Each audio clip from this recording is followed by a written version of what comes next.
श्री वशिष्ठ जी कहते हैं, हे रघुनंदन, यह जगत ना तो कभी परब्रह्म से उत्पन्न होता है और न ही उसमें लीन ही होता है। इस प्रकार केवल यह सद ब्रह्म ही सदा अपने आप में प्रतिष्ठित है।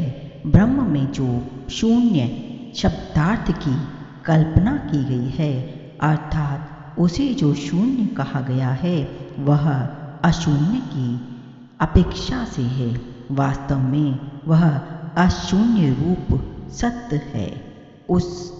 उसमें शून्यता और अशून्यता की कल्पनाएं कैसे संभव है?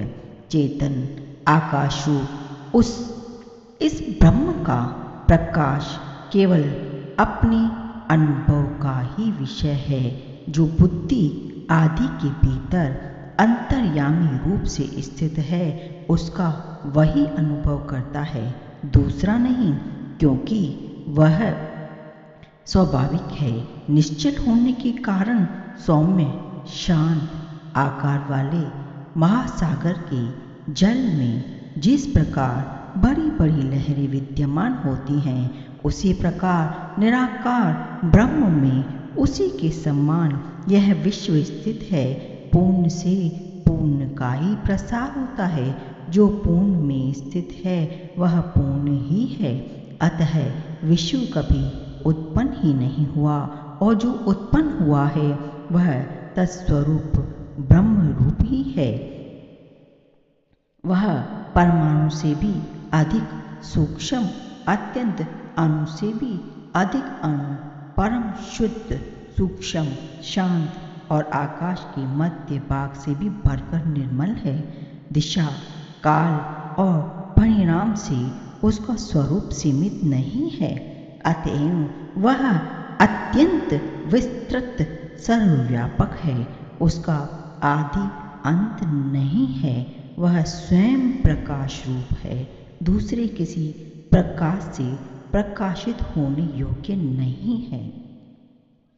श्री राम जी ने पूछा कि हे भगवान, अत्यंत अनंत चेतन स्वरूप उस परमात्म तत्व का कैसा रूप है?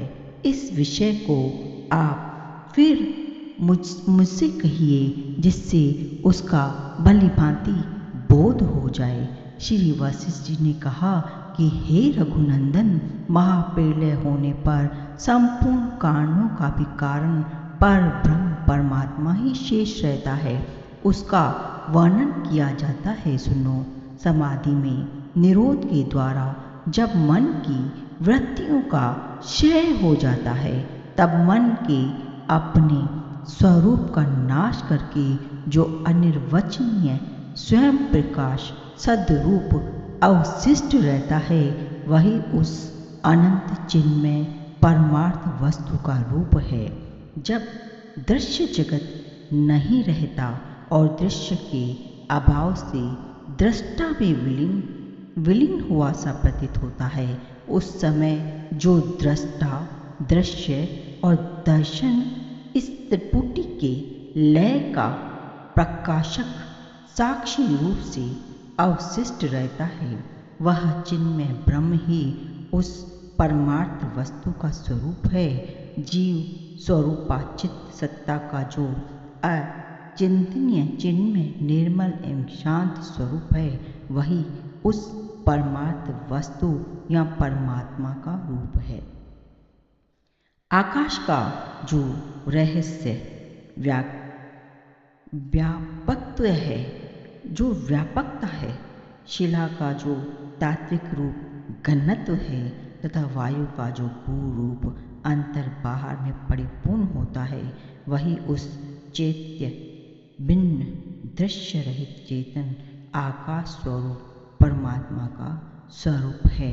वेदन बुद्धि वृत्ति का प्रकाश, पदार्थों की स्फुरना का, दृश्य विषय का और तम अज्ञान का साक्षीभूत जो अनादि अनंत वेदन है, ज्ञान है, वही उस परमात्मा का रूप है।